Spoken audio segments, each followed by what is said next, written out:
Au tout début, Warner Bros. Avait sérieusement envisagé de faire toute la saga Harry Potter entièrement en animation, ou même de fusionner plusieurs livres en un seul film. L'idée venait du fait que les acteurs enfants allaient grandir très vite, et si le tournage durait trop longtemps, il aurait fallu recast les rôles principaux en plein milieu de la série. Mais J.K. Rowling s'est fermement opposée à ces deux idées. Elle ne voulait pas d'animation, et encore moins qu'on regroupe ses livres. Du coup, le studio a décidé de tourner tous les films à la suite, pour que les mêmes acteurs puissent garder leur rôle jusqu'à la fin.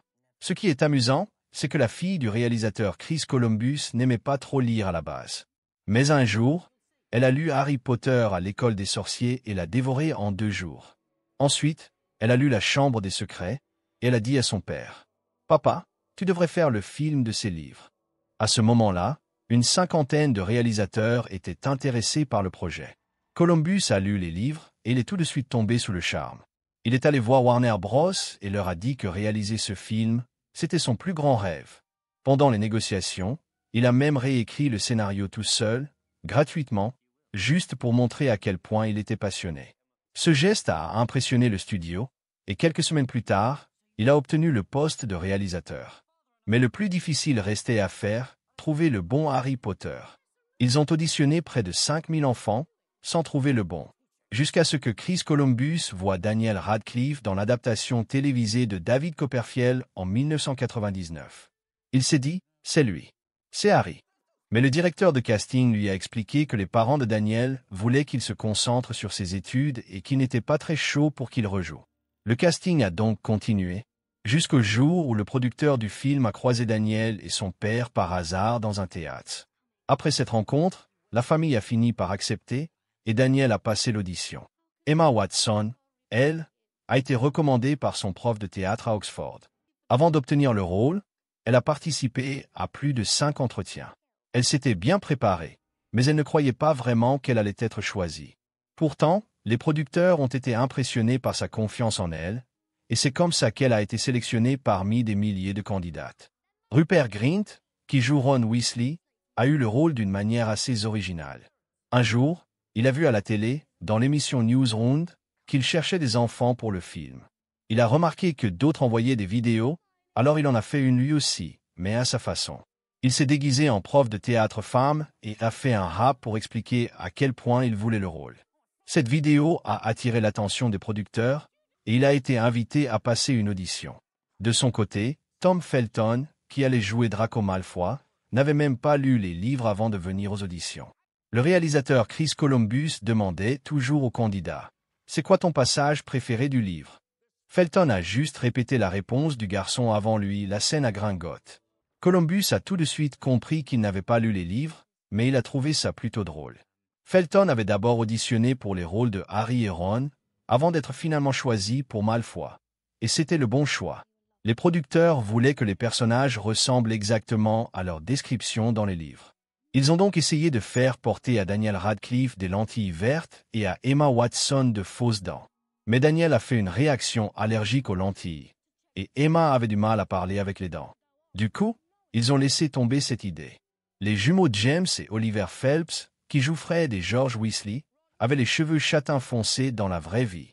Ils ont dû les teindre en roux pour le film. Et Tom Felton aussi a dû se teindre les cheveux en blond pour ressembler à Draco.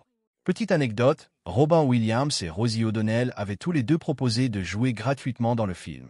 Rosie voulait être Molly Weasley, et Robin rêvait de jouer à Hagrid.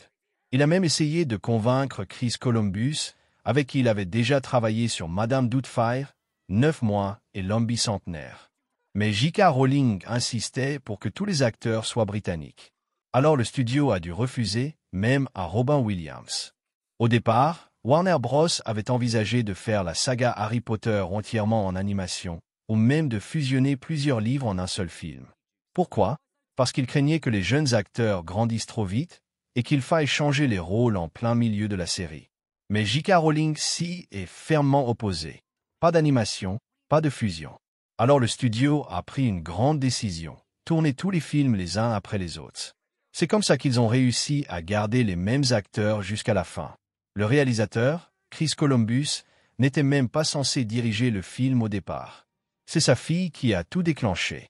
Elle avait du mal à lire, mais elle a dévoré Harry Potter à l'école des sorciers en 2 jours. Ensuite, elle a lu La Chambre des secrets et a supplié son père de faire le film. À ce moment-là, une 50aine de réalisateurs étaient intéressés par le projet. Columbus, tombé amoureux des livres, a contacté Warner Bros. Et leur a dit que c'était le film qu'il voulait faire plus que tout. Pour prouver à quel point il était motivé, il a même réécrit le scénario gratuitement. Ce geste a impressionné le studio, et il a décroché le poste en quelques semaines. Le plus gros défi ensuite, trouver le bon Harry Potter. Près de 5000 enfants ont auditionné, mais aucun ne convenait. Jusqu'à ce que Columbus voit Daniel Radcliffe dans la série David Copperfield de 1999. Il l'a trouvé parfait. Mais petit problème, la famille de Daniel voulait qu'il se concentre sur l'école, pas sur le cinéma. C'est seulement quand un producteur a croisé Daniel et son père par hasard dans un théâtre que tout a changé. Après cette rencontre, la famille a fini par dire oui, et le jeune Daniel a décroché le rôle. Emma Watson, elle, a été recommandée par sa prof de théâtre à Oxford. Elle a passé plus de 5 auditions, très sérieuses mais pas convaincue d'avoir une chance. Pourtant, les producteurs ont été impressionnés par sa confiance en elle. Résultat, elle a été choisie parmi des milliers de candidates. Rupert Grint, lui, a obtenu le rôle de Ron Weasley d'une manière totalement originale. Il a vu l'annonce dans l'émission Newsround, où on cherchait des enfants pour le film. Alors il a envoyé une vidéo, déguisé en prof de théâtre, en rappant sur à quel point il voulait le rôle. Les producteurs ont adoré et l'ont invité à une audition. Le reste appartient à l'histoire. Tom Felton, qui joue Drago Malfoy, n'avait même pas lu les livres avant le casting. Le réalisateur posait toujours la même question. Quelle est ta scène préférée? Tom, ne sachant pas quoi répondre, a juste répété la réponse du candidat précédent. Columbus a tout de suite compris qu'il bluffait, mais il a trouvé ça drôle. Au final, Felton a d'abord auditionné pour Harry et Ron avant d'être choisi pour Drago. Les producteurs voulaient que les acteurs ressemblent vraiment aux personnages du livre. Ils ont essayé de mettre des lentilles vertes à Daniel Radcliffe et de fausses dents à Emma Watson. Mais Daniel faisait une réaction allergique, et Emma avait du mal à parler avec les fausses dents. Résultat, on a tout laissé tomber. Les jumeaux James et Oliver Phelps, qui jouent Fred et George, ont dû se teindre les cheveux en roux, leur couleur naturelle est brun foncé. Et Tom Felton, lui, a dû passer au blond platine pour incarner Drago. Même des stars comme Rosie O'Donnell et Robin Williams voulaient apparaître dans le film gratuitement.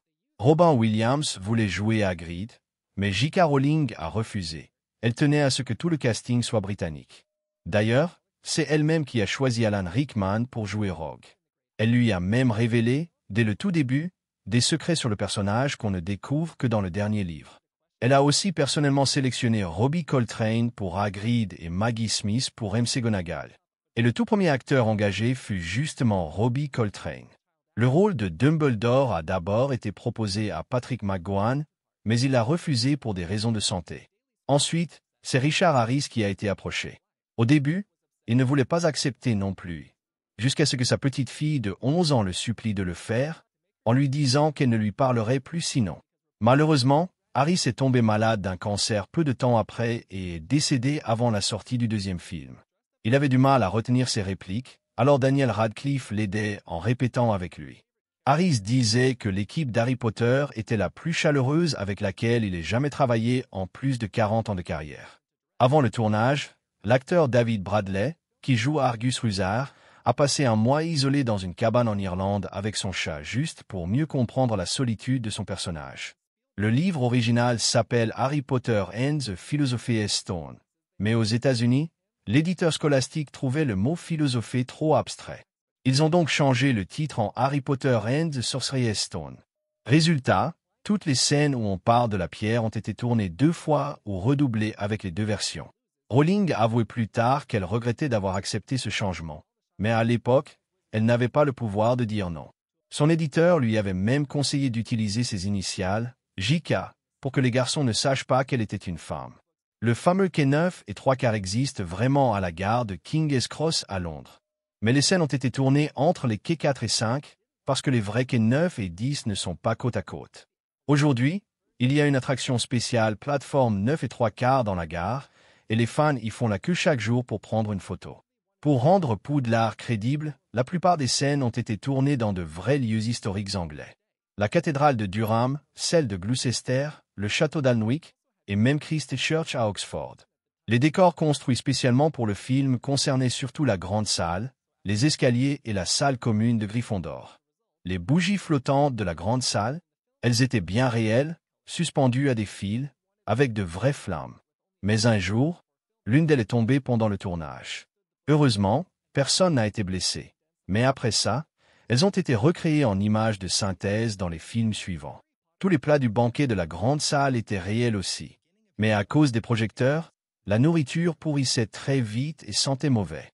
Les viandes étaient remplacées tous les 2 jours, les légumes 2 fois par jour. Jusqu'à ce qu'ils décident de créer de fausses copies en résine pour les films suivants.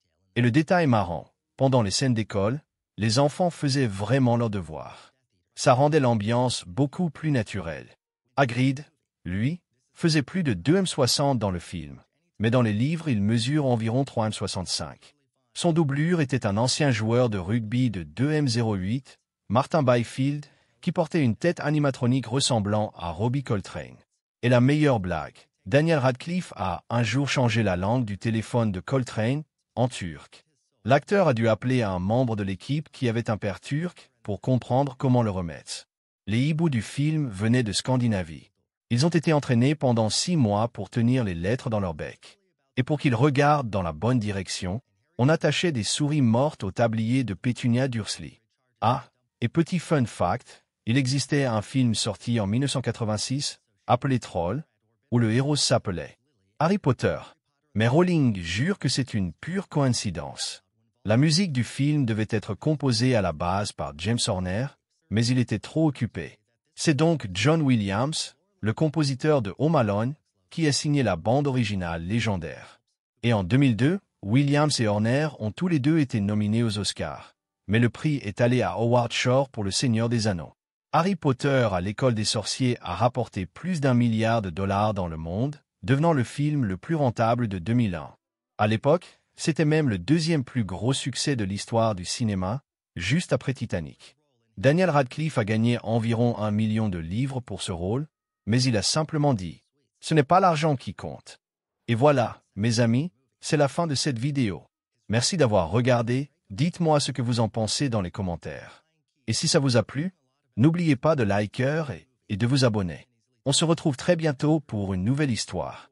À la prochaine.